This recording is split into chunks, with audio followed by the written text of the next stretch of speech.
Good morning. Welcome to Morning Love, your daily dose of love, hope, and encouragement from here at Buckwheat Farms Magic Emporium and Ballroom.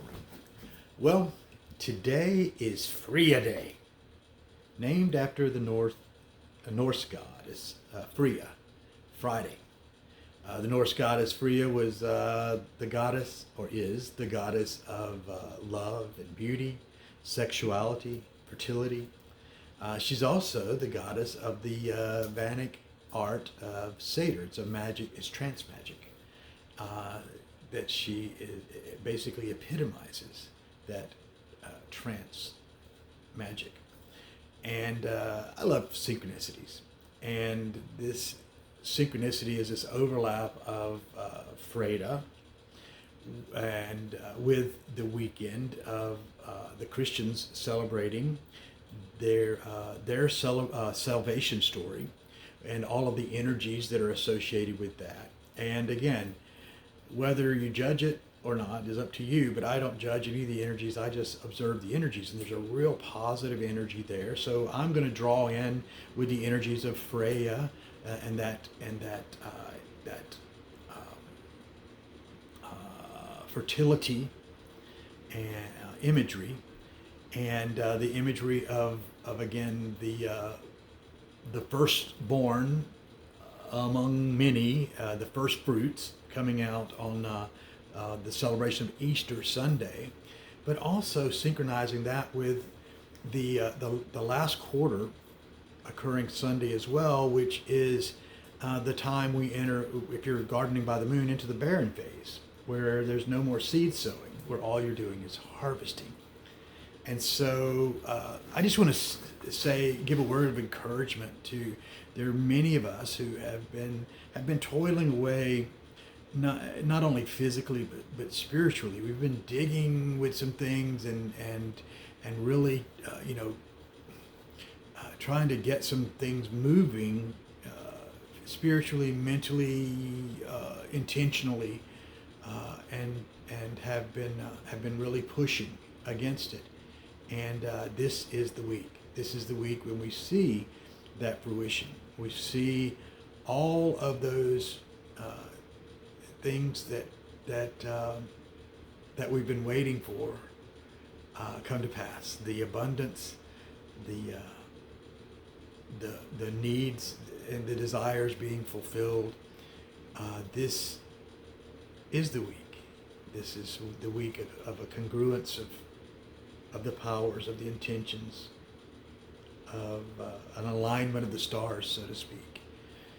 And I just want to encourage you to be ready for it, because sometimes an abundance can overwhelm us and draw us into just as bad a situation as being unprepared for lack. So be prepared for the abundance. Again,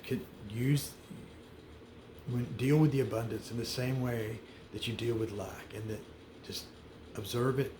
This is what is, and then follow your heart in how to approach it. But there is abundance coming. And the other thing with this abundance is, in this time, it's kind of interesting because it's the last quarter and the moon is fading away and losing her light until finally she enters into the darkness. And as I've talked about in past episodes, the darkness is the place of creation. It's the place where light begins. And so as we reaped this harvest, and enjoy it for this week, because starting into the next week, we will enter into that time after the barren phase of heading into that darkness of creation again, where we start going through the process. And now what happens is whereas before I dreaded that path into the darkness, that trek into the darkness, because it was, it's going to dredge up all these horrible things, that about me that I don't like to face. It's going to dredge up, the source of all these things. Now I welcome it. Now I understand it. That's where the next cycle of creation will begin. Is in that darkness. So This was way back, and I went back and looked at the episode, and I began with the words from Sound of Silence. Hello, darkness, my old friend. I've come to talk with you again. And now, in this time between here, there, and here, I've come full circle and finally figured out what that means. Yes, hello, darkness, my old friend.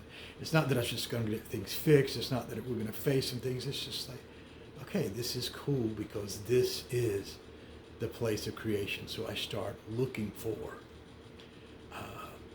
that light. It's also, the darkness is a place of gravity. And as you begin to find more of your true self, you begin to become a place of gravity. And this is something you need to watch out for as well. And be not in a bad watch out for way, but in a good watch out for way. Let's know how to handle it.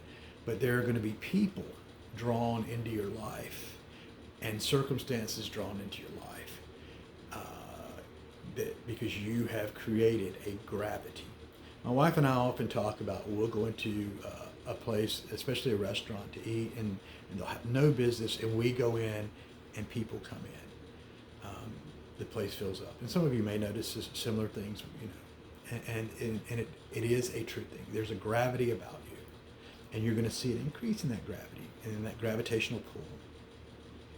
And not only are you going to have a harvest and abundance of the things you need, but the people that you need in your life. Namaste.